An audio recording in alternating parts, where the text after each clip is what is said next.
मुगल काल और इसके पहले देश और सूबे में भागलपुर जिले में भी सियासी हलचल हुआ, जिसमें भागलपुर जिला के कहलगांव भी इसका गवाह रहा है। 1536 में सूरजगढ़ा का युद्ध होता है शेर शाह और अफगानों के बीच में, और बंगाल के अंतिम स्वतंत्र सुल्तान महमूद शाह शेर शाह से शिकस्त खाते हैं, और शेर शाह ने जो मालदा, जो उस समय पूरा बंगाल गौड़ कहलाता था, उनकी राजधानी मालदा हुआ करती थी, उसको सफ़े हस्ती से मिटा दिया गया। और महमूद शाह अपने क्षेत्र से, अपने राज्य से, अपने सूबे से दरबदर हो गए। 1536 के बाद वो यहीं पर आकर के कयाम किया। 1536 में जब शेर शाह से वो शिकस्त खाए तो बादशाह हुमायूं के शरण में जाते हैं कि शेर शाह से मेरे राज्य क्षेत्र को वापस करा दे। तो एक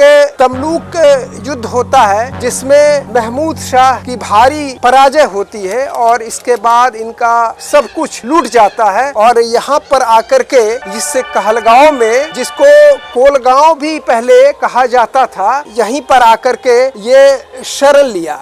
इनका जो मजार है, जो इनका मौजेलियम है, मकबरा है, आज से 93 साल पहले खोज की गई। 93 साल पहले ये नामालूम थे। इनका जो मकबरा है ये कहलगांव के हटिया रोड में, जो इनका पूरा परिसर जो है करबला मैदान के नाम से जाना जाता है। तो महमूद शाह के विषय में झारखंडी झा जो भागलपुर दर्पण में, मैं सबसे पहले ये बता दूं कि 1965 में जो भागलपुर गजट में जो उल्लिखित है वो 1800 W Hunter the statistical account of Bengal 1877 का हवाला दिया गया है कि बंगाल के स्वतंत्र अंतिम शासक महमूद शाह थे, जो शेर शाह से शिकस्त खा करके दरबदर हुए थे, मारे मारे फिरे, और यहीं पर आकर इन्होंने अपना ठिकाना बनाया। और इनके विषय में जो झारखंडी झा है उन्होंने अपने पुस्तक भागलपुर दर्पण में ये उल्लेख किया है कि ये चारों ओर से अतिक्रमित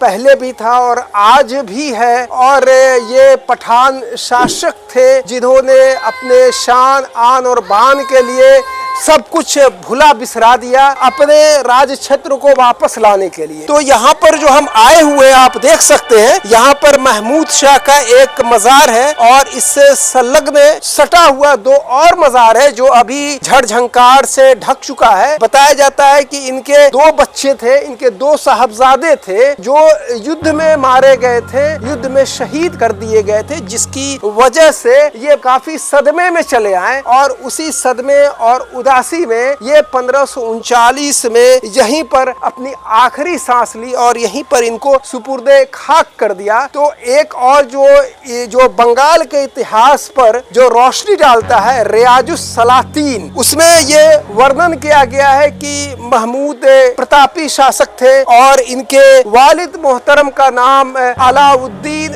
हुसैन था, और अलाउद्दीन हुसैन को 18 संतानें थी, जो उसमें से ये भी एक संतान थे अलाउद्दीन हुसैन शाह के, और इन्होंने अपने भांजे फिरोज शाह का कत्ल कर राजगद्दी प्राप्त किया था। इनको इनके पिता ने उमराव की उपाधि दिया था, और दस्तावेजों में वर्णन है कि इनका सिक्का भी चलता था, और कहलगांव में इन्होंने जो कई वर्षों तक यहाँ पर व्यतीत किया, तो एक स्वतंत्र शासक के भी हैसियत के रूप में, और यहाँ पर इनका टकसाल और सिक्के भी ढलाई होती थी। ये जो है पुर्तगाली जो उस समय भारत में आगमन हो चुका था, तो पुर्तगालियों के साथ इन्होंने एक संधि भी किया था। इनके जो दस्तावेज में इनका नाम उल्लिखित है, अबुल मुजफ्फर महमूद शाह के नाम से ये प्रख्यात है, ऐसे महमूद शाह के रूप में, गयासुद्दीन महमूद शाह के रूप में, लेकिन इनका दस्तावेजी नाम जो है, जो मैंने बताया वो था। तो फिलहाल